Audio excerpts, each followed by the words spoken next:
There has never been a better time than now to come join the Bellisio Foods team. Bellisio has a new contract in place with plenty of awesome perks for their employees. From increased wages, access to the free health clinic, vacation after 6 months, and much more, Bellisio Foods is committed to putting their employees first. For more information or to apply, visit BellisioFoods.com/careers. Take advantage of these great new employee benefits and join the Bellisio team today.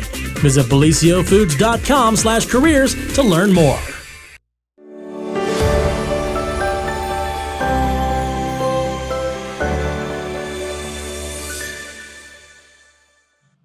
Well, happy Friday, everyone, and welcome to another edition of the morning show. There we are, right here on Main Street TV, and welcome. It is Friday. Happy Friday. I'm glad it's Friday. Yes.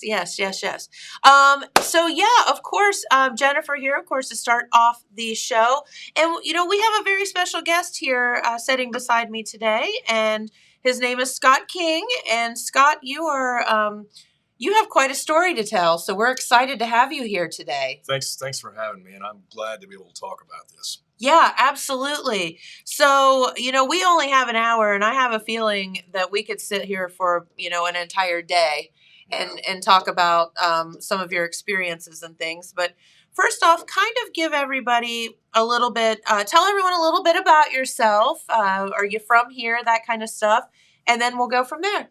Yeah, I'm from here. We're fourth generation Jackson County family, and I work for the city of Jackson. I've been with the city a little over a decade now, and I think it was my life before I came home to the city that we're going to be talking about today. That's right. And what do you do at the city? I'm a garbage man. I work on the trash route. That's so fun. Growing up, you see the garbage man and they get to hang on the end of the truck, and that just seems so fun. Yeah, well, I'm glad you think that way. No, it can be. Yeah, it can be fun. But, I make a joke and I tell people, but there's truth in it, that when I came home from overseas, I never wanted to be a garbage man, but being a garbage man gives me everything I want. So I'm pretty content. I love that. That's such a good way to look at it. Mm-hmm. Yeah, absolutely. And your lovely bride, Kat, is here too. So hi, welcome. She's the woman behind the man, huh? She's as much a part of this story as anything. That's right, absolutely. All right, so let's get to it. So there has been, if you all saw the most recent telegram, it's the one here with the Ohio Hill Country Festival royalty on it. If you flip over to the bottom part, there is a story about Scott here, and it's entitled Scott King Padshaw. Padshaw, yeah. So tell us what that means, because obviously there's some story behind that. Padshaw is it's from the Dari language, and it simply means king. So when I was in Afghanistan, Dari is a pretty basic language, and I picked up on the basics of it pretty quick, and I became Padshaw, which is king in Dari, and so that's what they all called me, and that's what they still call me. Very good. So you spent time, you said about 6 years? Yeah, 6 years. In Afghanistan? Yeah, for the most of my time was in the stand in Afghanistan. The latter part, the company utilized me, and I would bounce between Iraq and Afghanistan, fulfilling tasks that they had for me to do. And about what years were those? I arrived in Afghanistan in 2004, and I left in 2010. Okay. Were you scared to go? I left Kosovo to go to Afghanistan, and I went straight from Kosovo to Afghanistan, which Kosovo just experienced a conflict at the time. And going into Afghanistan, it was a little nervous at first because it was a pretty active war zone. Things were really active in Iraq. Yes. But I think Afghanistan was just as, I'll use the word active, but at that time, all the news media was in Iraq. Was talking about Saddam Hussein and all of that madness. The search was on for Saddam, the weapons of mass destruction and all this. But we were in Afghanistan. There wasn't a whole lot of news media there. Okay. But the conditions, the situations, the activities were pretty parallel. Okay.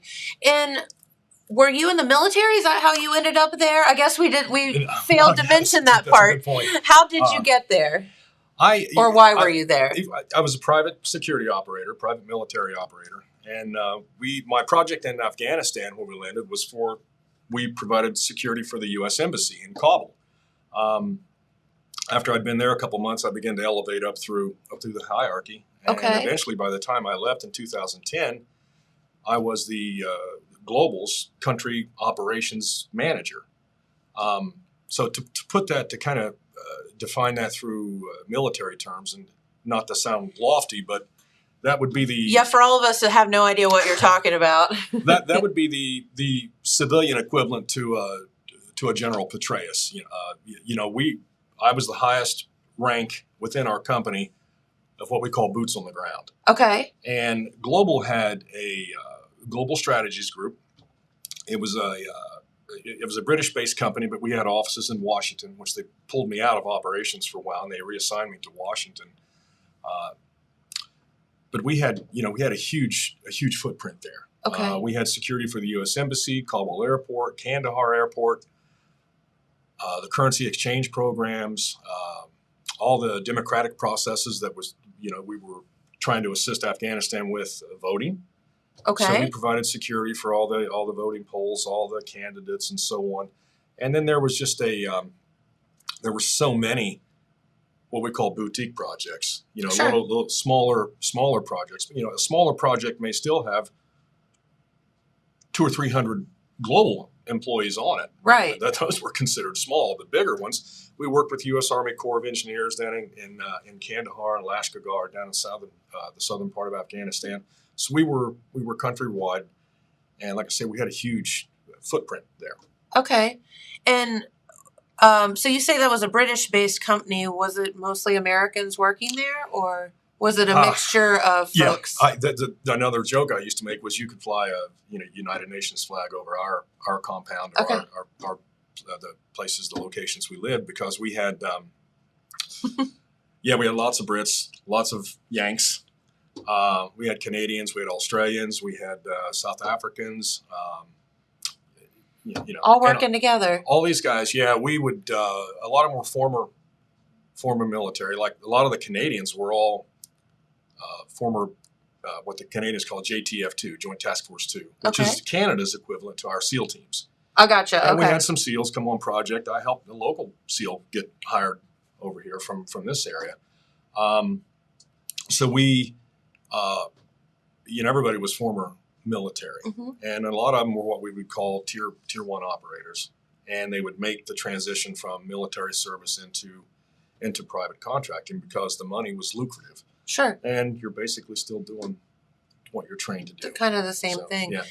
So what is your background in training? How does one get to where you were? I was in the Marine Corps right out of high school, but then I came out and I spent several years in law enforcement. And Gotcha. A lot of that involved oversight, administration of the drug task forces around the state. And you mean there's a drug problem? Yeah. What? Yeah. Well, that's been 20 years ago, and it still hasn't went away. No. So, but anytime you're dealing with narcotics enforcement, along with that comes the tactics. So you're trained in. We were trained with Columbus SWAT, and you basically you get your experience doing a lot of search warrants and things like that. Sure. I'm not as technical as this studio, but we had experience running investigations, special investigations unit. So we would wire informants up. We would hardwire rooms and covert cameras and stuff like that. And after I left law enforcement, I went to law school, Capital Law School. I only went halfway through. And hey, you can always go back. Well, I've thought about it at times, but I've got a pretty simple life here in Jackson, and I like it. So it reached a point where you thought, man, you've got to give up your dreams so your family can have theirs. And so I took all those tactical skills Sure. and being able to administer active units, if you will, and I just transcended all that right into overseas operations. So Well, there you go. So now you know. that's the story. That's condensed the background. version. Yes, a very condensed version of a very long story.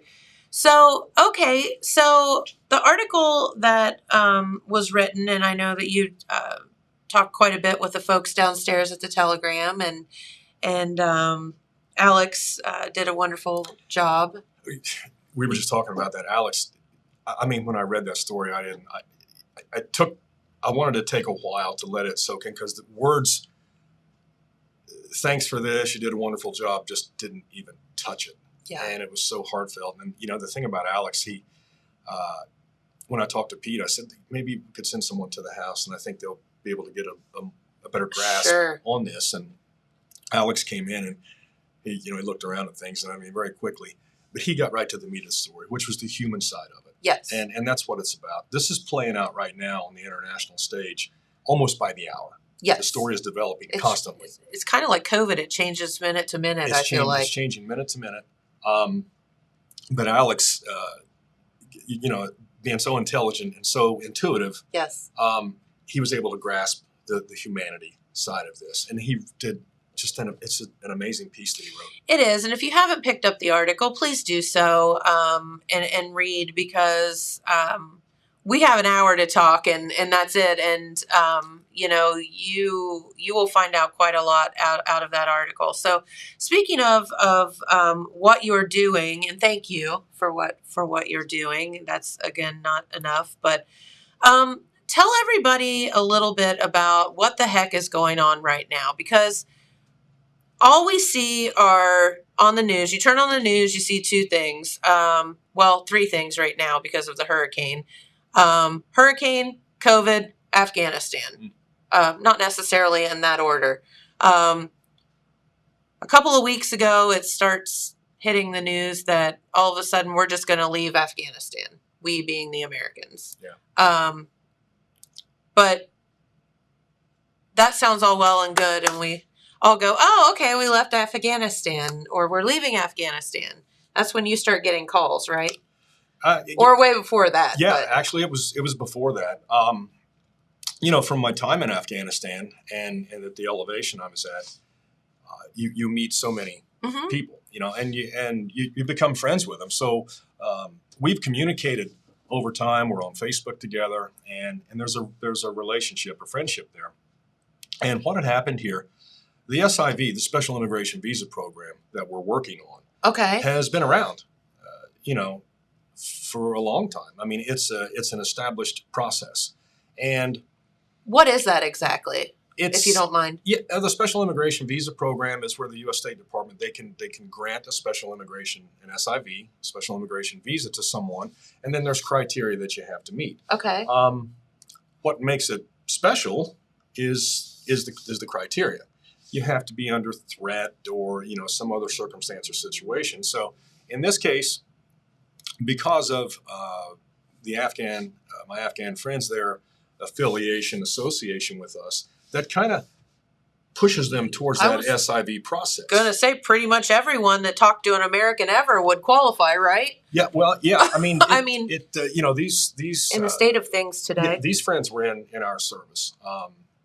As my friend Omed, and I can't think of a better description than what he used. He had interviewed with an ABC affiliate down in North Carolina, and I can't quote him exactly, but the gist of it was that when America came to Afghanistan, it was in darkness, and the Afghan interpreters and the other team members, the drivers and the shooters is what we called them, they were the light. They would shine light on the way to go. So basically, he's implying and he's stating that we couldn't have done it without them. Sure. They helped show us the way. Okay. Now, personally, I can say that my Afghan friends, I have no doubt that I wouldn't be here if, right off the bat, I can think of a couple times where if they hadn't intervened,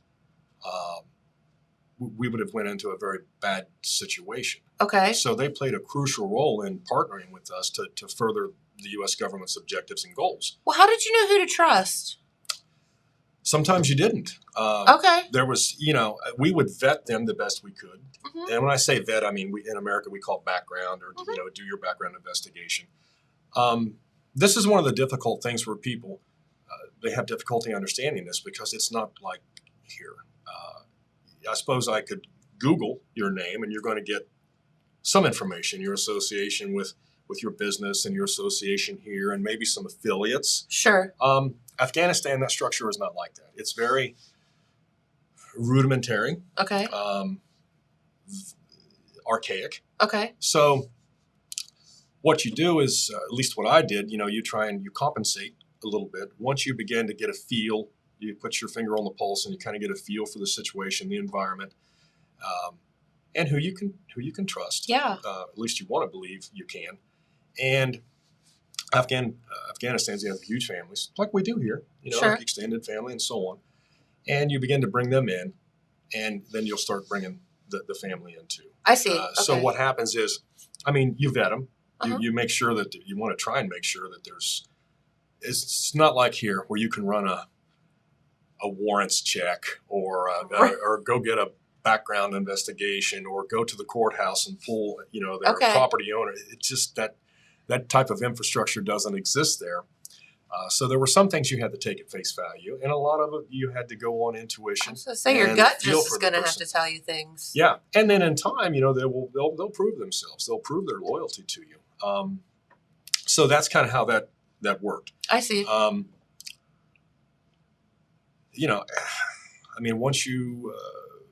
Once you begin to build, we would stand up projects, as we call stand up. If I use terminology that doesn't make sense, then just say, wait a minute, what does that mean? Okay, I will. Let's say we would get a contract. We would win a contract out of Washington or some other place, and we had to stand up a project. Okay. Main Street TV is going to send the team into Afghanistan to start doing live broadcasts, and we're going to have a journalist team of 10. Yeah, so just a Sweet. suggestion. I can't wait. James already just ran out of the room. So we would, this would be like a small boutique project. Okay.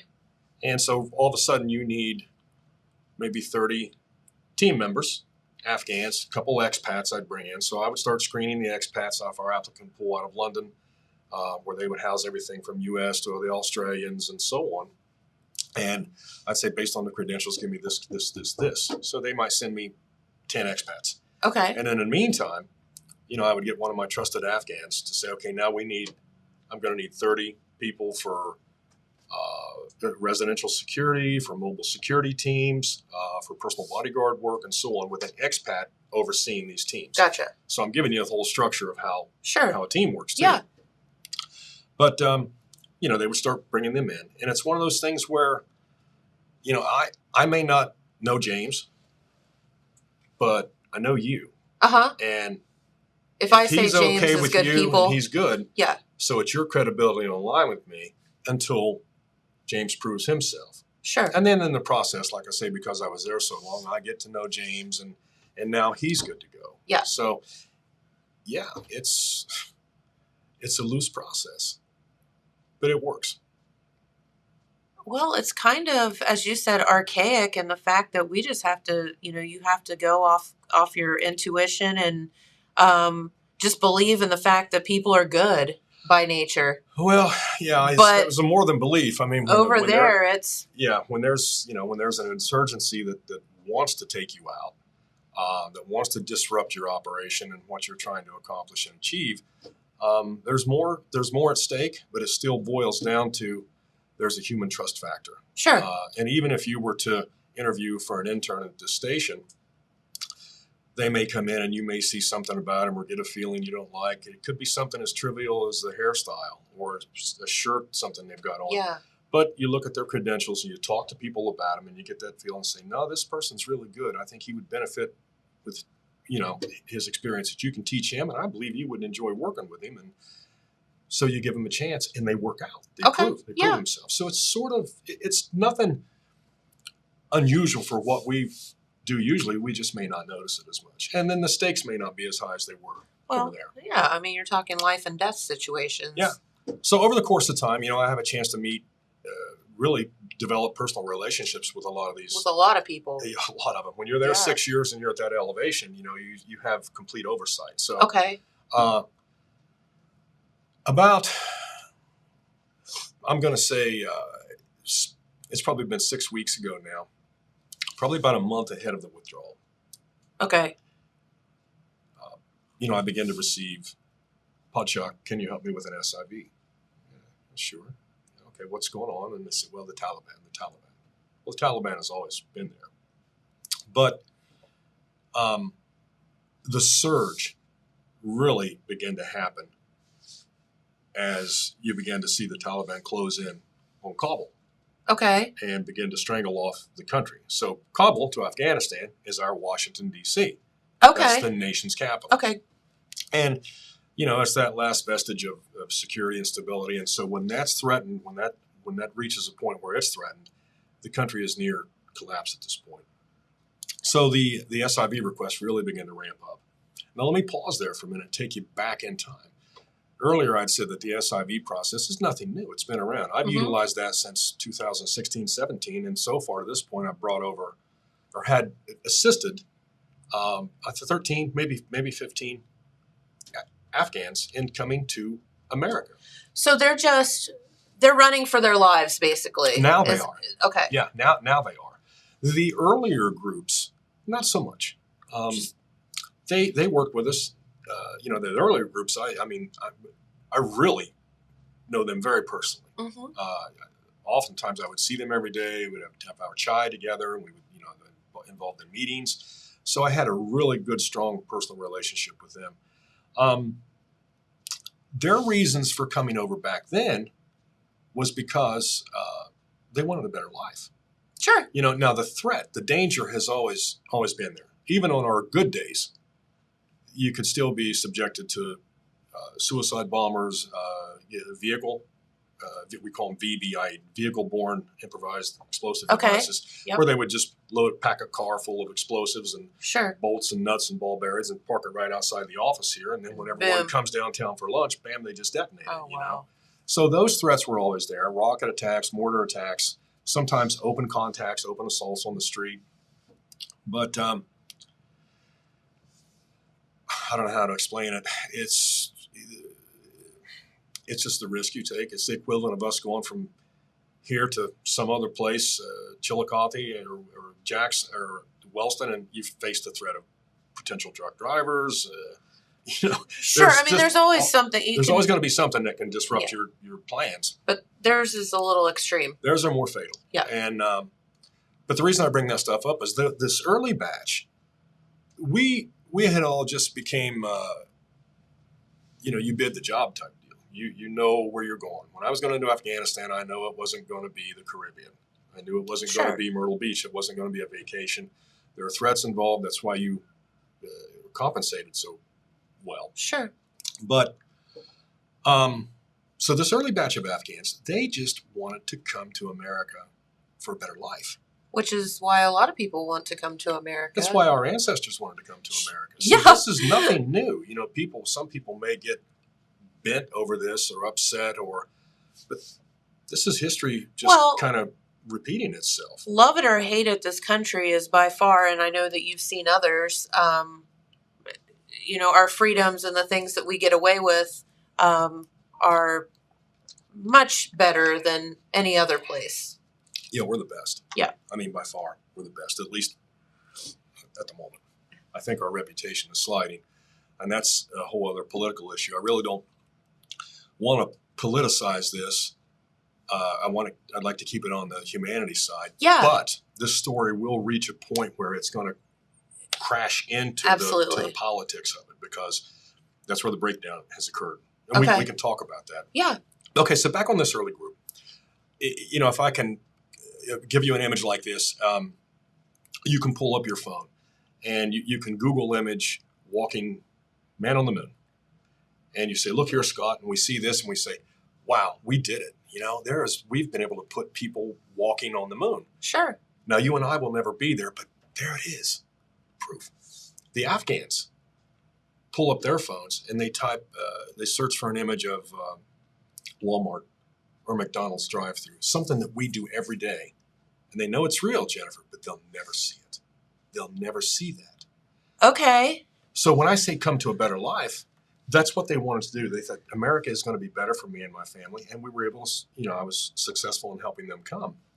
Now, I've got some resettled in North Carolina since 2016, 17 maybe. When they come over, do they have like a job in mind, or do they just come over looking for that better opportunity? Yeah, they come over looking for the better opportunity, whatever presents itself. Okay. Most of them, there's an enclave of them that have resettled up in the Northern California area. And like I say, I've stayed in communication with them. They'll ask me questions and stuff during their resettlement process.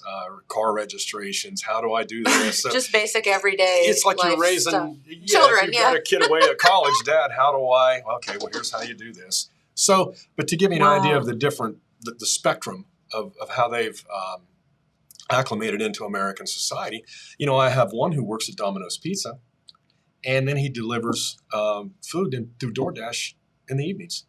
And he makes money. He's made a life for he and his family. Another one has opened up his own Afghan grocery store in Sacramento, doing very well. So another one is a truck driver in North Carolina, an over-the-road truck driver. So they come in and they acclimate. How are they accepted though into the country? Because Afghanistan bad. Do you know what I'm saying? Yeah. Like you think of that, and you came here from Afghanistan, you must be a terrorist. The stories, some of the things they've shared with me has never been like that from a prejudicial standpoint. Good. If there has been, they just haven't shared it with me. Good. But I can't imagine it being any different than in our local community, when we welcome Chinese and open up a restaurant business, and, Hispanics who want to open up their restaurant, You'd hope that people would be welcoming and accepting. I mean, I think it's really cool when you look at the composure of Jackson, we're kind of our own little melting pot, and I think that speaks a lot about who we are as Appalachian Americans, That's a whole other story you and I could do about the fact that we're nice down here, even though no one knows we exist. South of 70, but that's a whole other But I think story. on a bigger level, that's, they've just been embraced Just been accepted. and Okay. America's always been a melting pot. This is nothing new. We're not reinventing the wheel. Yeah. So. Well, good. Now. So, yeah. Okay. I'm on a roll now. No, that's good. So that's the first group. That's the first group of, I'll call the early group. Now, the sudden group, the surge, this has all been event driven. Because they seen this coming. We seen this coming. They seen it coming. And then they got my attention saying, what's going on? Why are they getting all these SIV requests? Yeah, it's good to hear from you, brother, Dos, la. What's happening? Well, the Taliban, sir, the Taliban Pacha is coming. So you click on the news and it's like, holy cow, this thing's kicking off over there again. And just like that, bam, they're in the capital. They've taken over. Now it's a really, really bad situation for them. All right, let me stop you right there because I'm very confused on something, and I hope you can answer this in normal people terms. We have been there for 20 years. How in 5 minutes does the Taliban take over the capital of Afghanistan? Well, I think that's a question that America is asking. How could this happen? I'm asking, and I don't know squat about squat. I'm a believer in the pullout, the withdrawal. It's time. 2 decades is long enough. However, where I'm going to get very critical, and like I mentioned earlier, this is where the humanity is going to bump into the politics of this. Yeah. I've seen Jaffe do better shutdowns of the Apple Festival than the way this was conducted. Okay. It's a fiasco, and human lives are at stake here. This is going to be paid for in human lives. So, there's going to be more come out on this.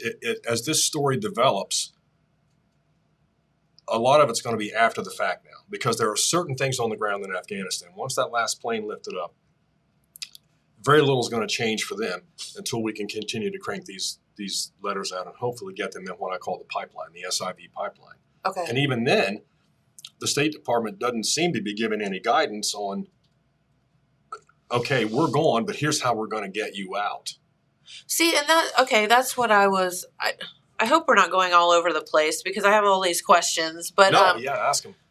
So folks are asking you to write them letters of recommendation to help them get out and run. They're running for their lives or attempting to, but yet America, we're gone.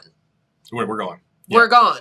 So what happens when, like, what airport do they go to? Like, how the heck do they get out? We're gone. Yeah. Well, that's where we're at now. Okay. That's where we're at right now this morning as we answered messages and emails from Afghanistan.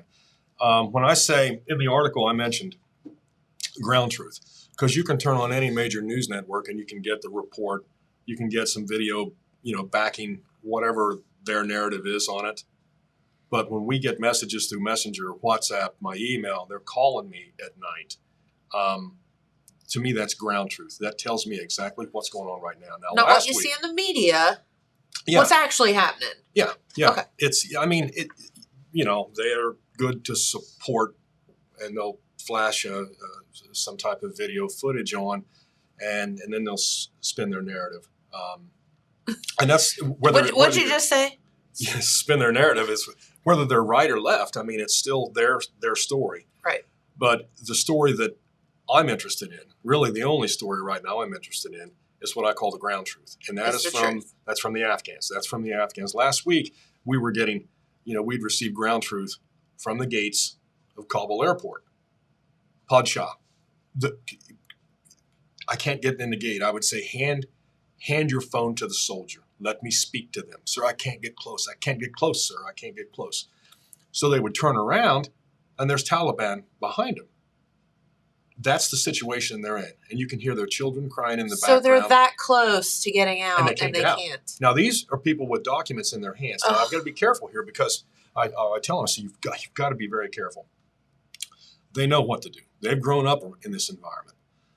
But the same information, the same documentation I provide them and to the State Department to get them into this SIV process is the same documentation that will indict them for a death sentence with Taliban if they're caught with it. So it's a very precarious journey that they're taking to get to the airport. And I would finally tell them, say, look, stay home, because I've spoke to SIV. Then they tried to do, for lack of a better term, and to help the listeners, the viewers understand, almost like an underground railroad. You stay there. We're going to send an ambiguous little vehicle or a cab, or we'll have you meet here, pick you up, and bring you in. Well, that never happened. But it was still safer for them to stay at home at the time. Now, in the meantime, you're also getting mail saying, Padshah, the Taliban is outside my door, or I've had to run out back.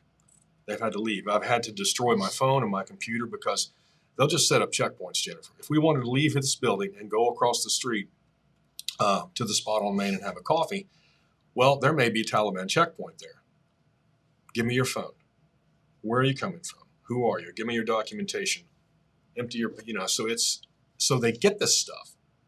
And the consequences of getting caught with the wrong stuff can be fatal. Yeah, it's over for them.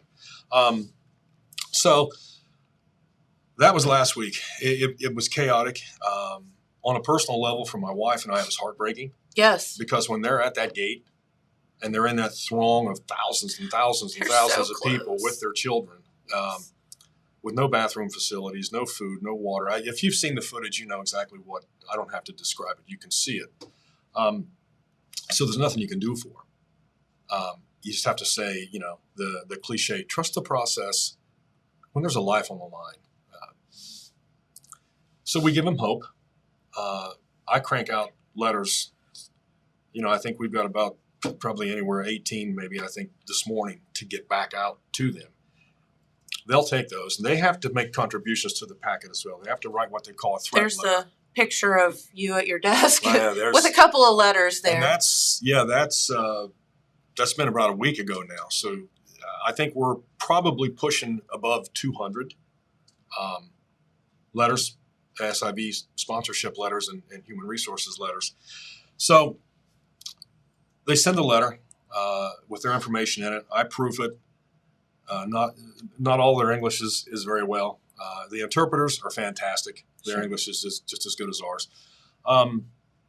I'll go through and I'll edit. I'll make some corrections. So because I know what SIV attributes more weight to than this and that, and make sure that their spacing is off on the font. Just those things.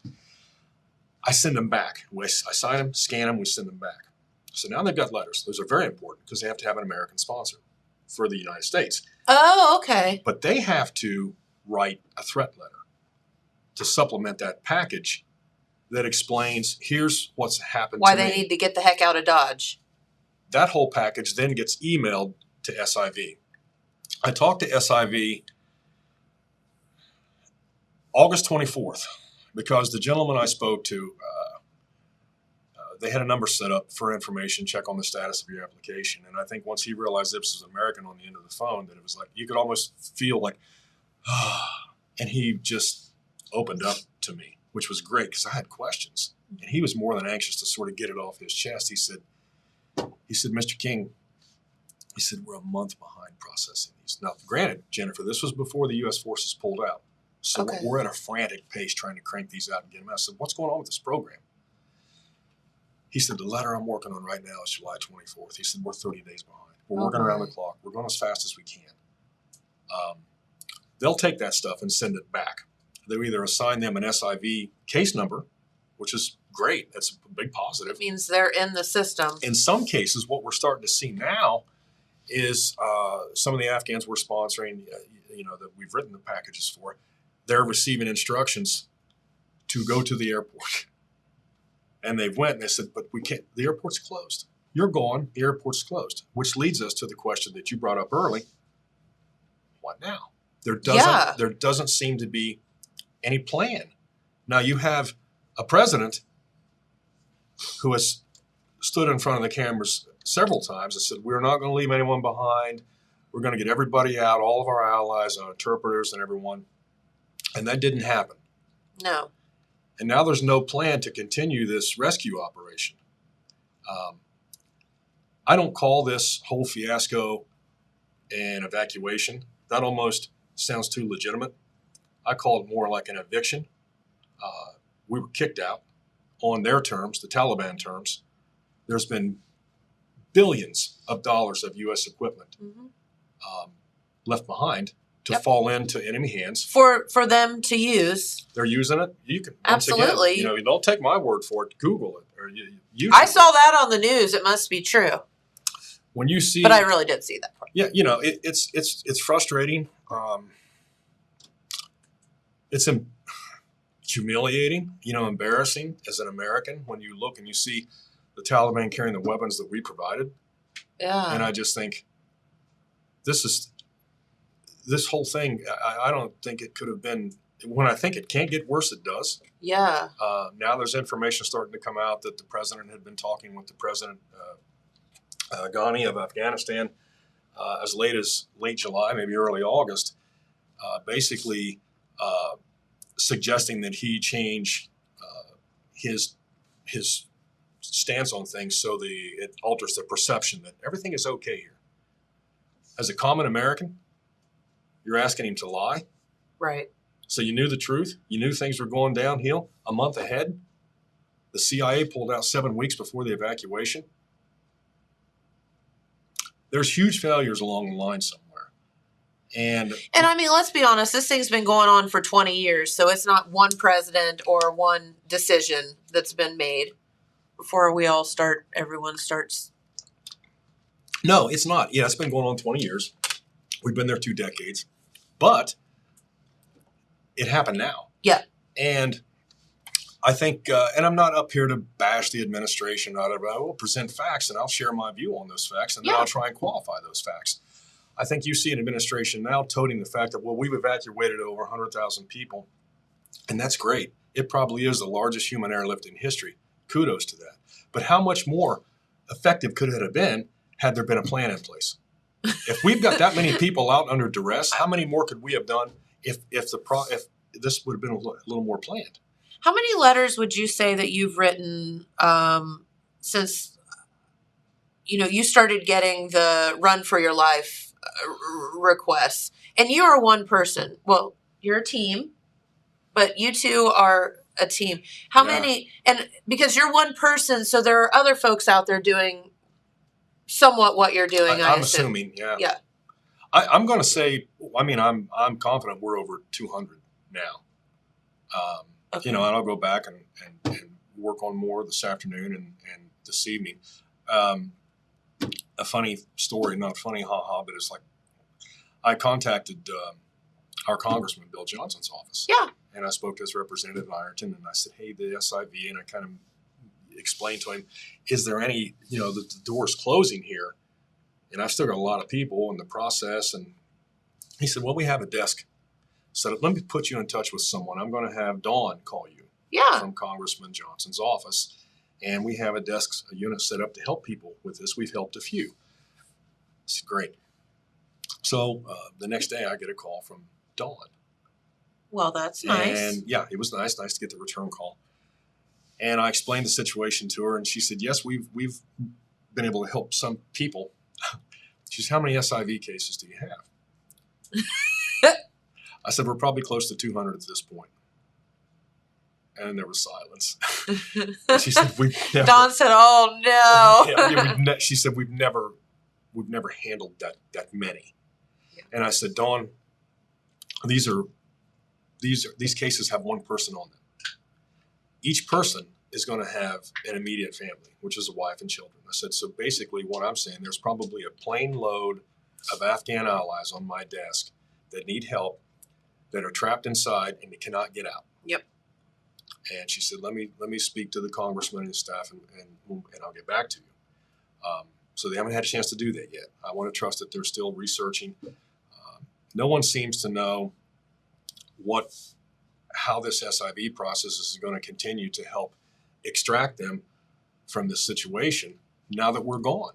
Right. So we're just in limbo. But in the meantime, it's discouraging. Yeah, it's what's scary. But my personal take on this is, as long as I'm getting requests, I'm going to keep providing letters. Good for you. So I have them. I say, show me your global ID, show me your documentation. And it's funny, a lot of the certificates I see when they send, it's got my name on them. So I'll keep cranking those out as long as they have the means to ask for them. Then that tells me the communication is still open there, and I can provide them back. Now, the problem we're going to start seeing now, as Taliban continues to sort of exert more influence, they're in control. But now they just have to decide, what areas they want to influence the most. Ministry of Communications is going to be a huge deal to watch, because if they can get all of the journalists out that they want out, and leave the ones behind that they think they can have a positive relationship with. Control over. Yeah. So we'll see what happens there. But I think in Afghanistan, it's different. It's not like here where you and I have plans on our phone. In Afghanistan, it's more like the straight talk version of a phone. You got to go to Rashawn, a couple other providers, scratch your card off, and you get so many days worth of usage on your phone. Okay. But the Ministry of Communications controls the internet and the cell towers and all that. So if Taliban goes in and shuts that down, then the country goes into blackout. You see?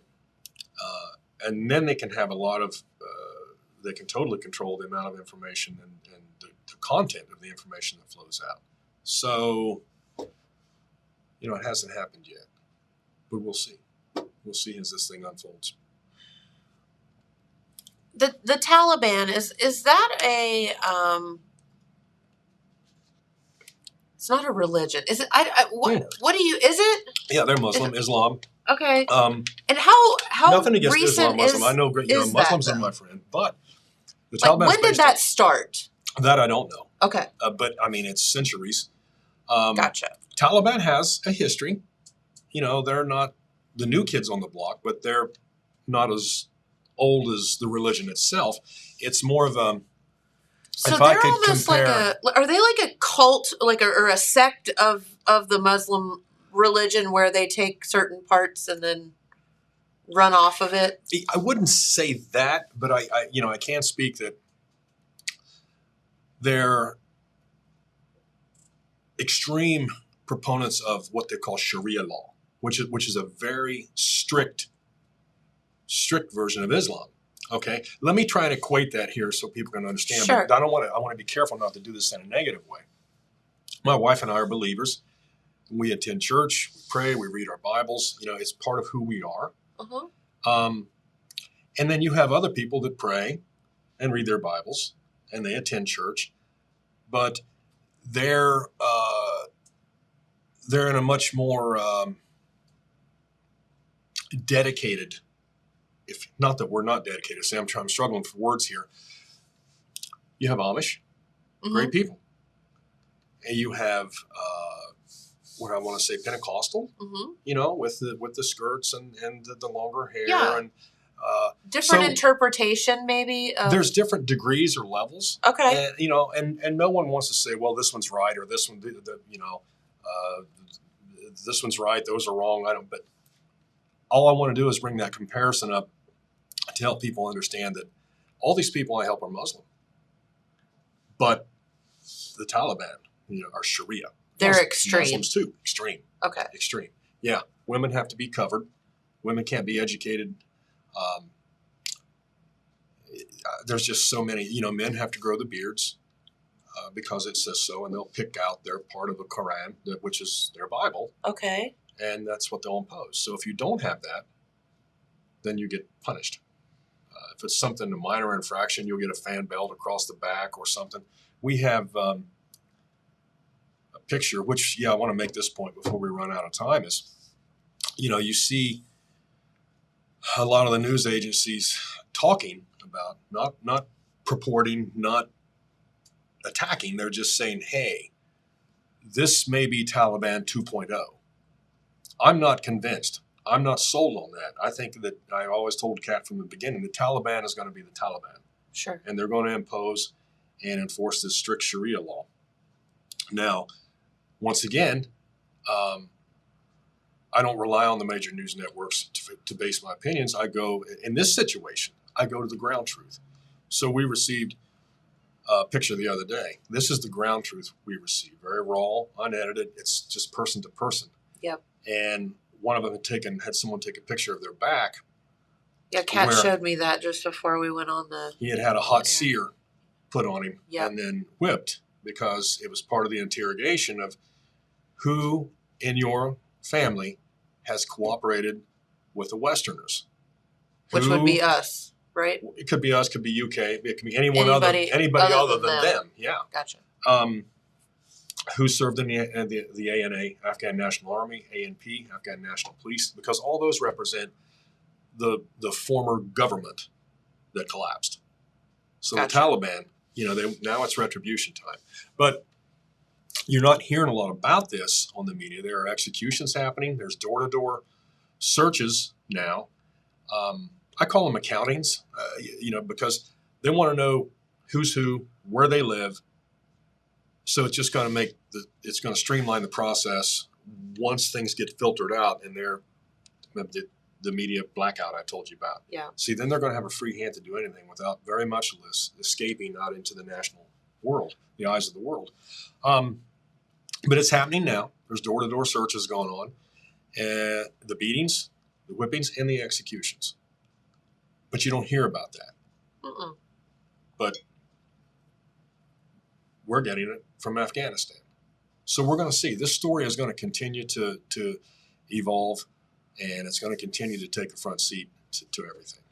What would you say to the people that say, you know what, I don't want them in this country? Like, they're Afghanistan. They just need to stay over there and forget them. I would say open up an account on Ancestry.com, then come talk to me in a week. See where you came from. Yeah. Because at one time you were in their shoes. Yep. More than likely, or your people were. Yep. Yeah, I'm not going to argue with anybody over this. I know what I've got to do. My heart leads me, and what I've got to do is right. Well, and I think, you've definitely found a calling, and I'm never going to argue with someone that has lived something and experienced it. And don't be so quick to judge until you've walked in someone's shoes.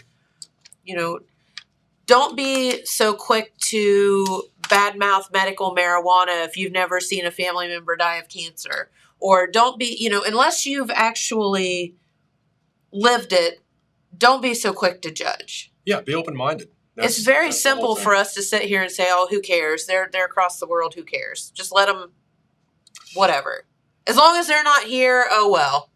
Yeah, bothering us. I don't know if I would be as engaged in this if I didn't have a personal connection. Right. I'm. But you do. But I do. So there was no question in my mind. Something had to be done. Yes. And these, they're pleading to help. I can promise you now, there's been emails and messages come in, Podshaw, help me.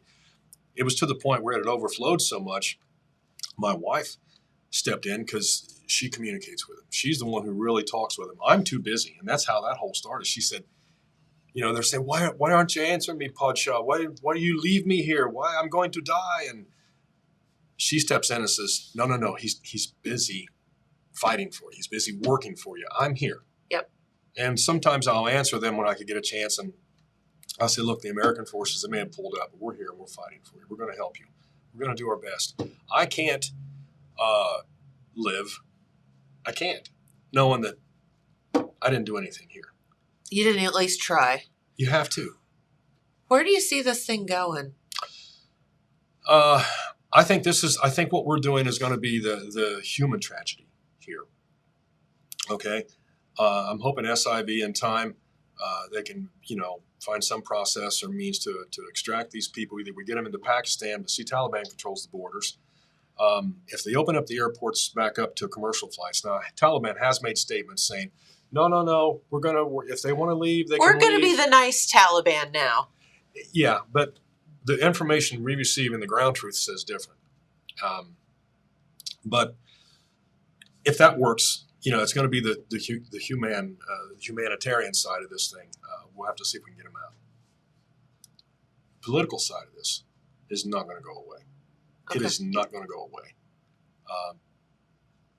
It was mishandled. There was just a better way. And coincidentally, there seems to be more information leaking out on this each hour as the different major players in this begin the finger pointing. The crisis is over. We've got them out. Our troops are out. So that part of the crisis has passed. We still have to work on these people, but now it's all about the political spin, pushing the narratives.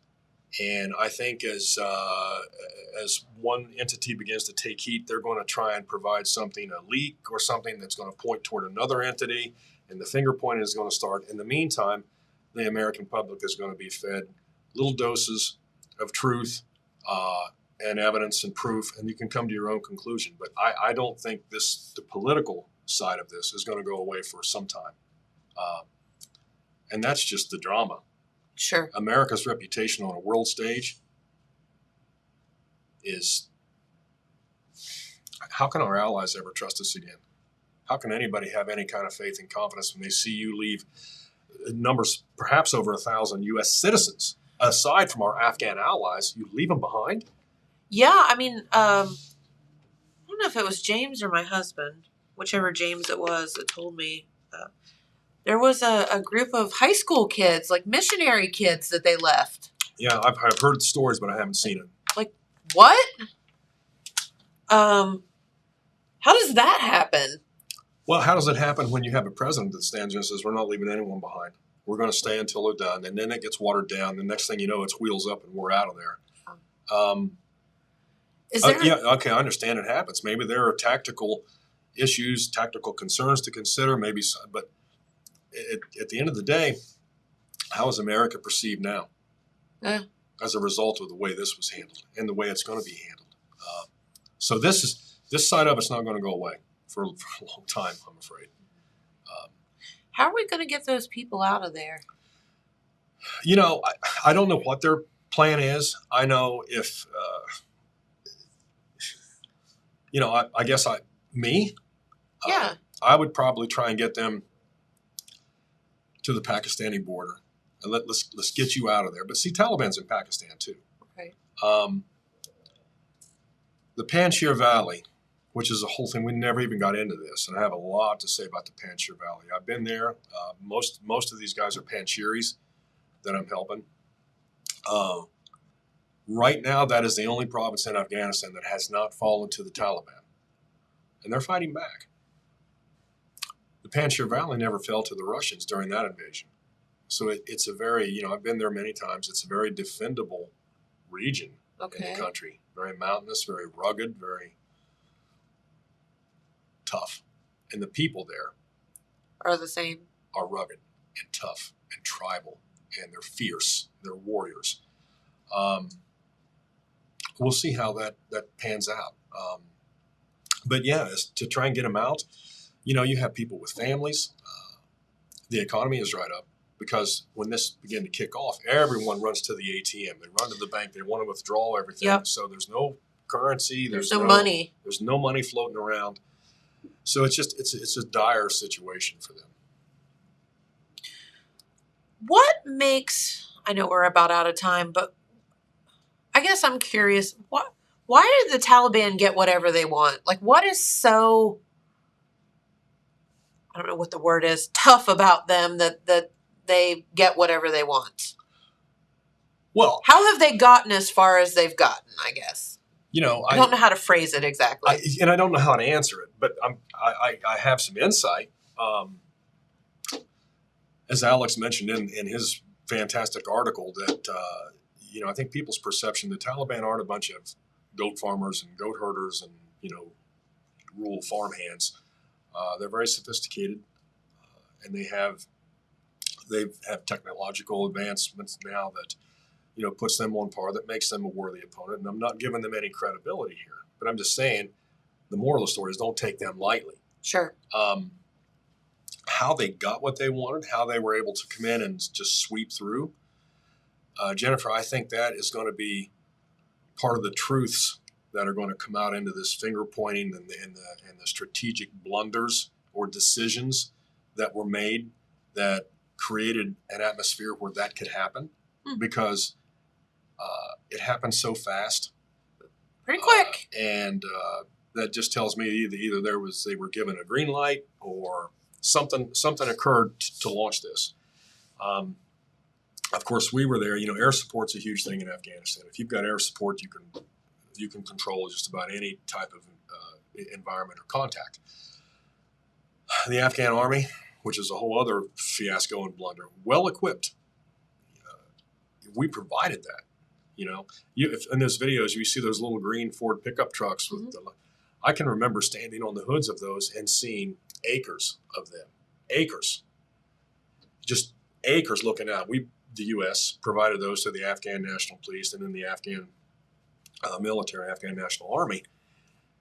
Well, now you see who's driving them. You see who's driving our MRAPs and all the other military vehicles and using the hardware. But I don't. For this to happen in the way it did, I mean, I reach a certain point where it's just mind-boggling to me. And I think, don't speak to that until you get more information. But I've got a feeling, no, I'm not trying to withhold. I'm saying, this is me saying, if you don't know, don't say it. But I look at this and I think, how did this happen? I guess I'm asking the same question you are. How could this happen so quickly? And like I say, it's not an evacuation, it's an eviction. At some point in time, there was authority handed over to them to start dictating the rules. Either it was given to them or they seized it and we acquiesced to it and said, okay, which either way is wrong, right? In my opinion. So. Fair enough. We're out of time. I know. I had a lot more to say, but I think, Well, how about we have you come back when when there's been more developments? I'd love to. Absolutely. And I'm sure by then we'll share some success stories because we're already starting to see some success stories come down the line. Good. Yeah. That would be fantastic to sit here and talk about, fun stuff. Yeah, we can call Good them. stuff. You know, we'll call them up, let them talk on the show too. They'll be glad to Hey, tell you I love that. something. That's fantastic. Give them a voice because they want to be heard. And once again, it's ground truth. It's raw. You got it. You're hearing straight from the horse's mouth, if you will. So, well, Scott, thank you for what you're doing. That's not enough to say, but thank you anyway. And we greatly appreciate you spending your Friday morning with us. Thanks for having me. You have other things to be doing. Yeah, this is, and you know, it's our duty as Americans. That's the way I feel. I'm not trying to be patriotic and wave the flag in the last seconds of the show, but they protected me. They helped me. Now they're in need. You better believe I'm going to step up and help them. Yeah. That's who we are. That's right. That's who we are. It's who we should be. So, thank you for having me. Oh, thanks you. And thanks for Kat, too. She's over there in the wings, and she's doing quite a bit to help you out along the way, too. A lot. Yeah. Yeah. So, all right. Well, everyone, thank you so much for watching. We appreciate it. Don't forget, this is Labor Day weekend. So let's do James laughs at me when I get my soapbox and the finger starts pointing. It's Labor Day weekend. Don't drink and drive. Be very careful and enjoy your time, but enjoy it safely. And we will not be here on Monday as it is Labor Day. So we will see you back here on Tuesday. So that was just a little finger pointing. Good. So, all right. Have a great weekend, everyone. Beautiful weather in the forecast. Highs in the upper 70s. So there you go. We'll see you back here on Tuesday. Thanks for watching. Bye-bye. Thanks.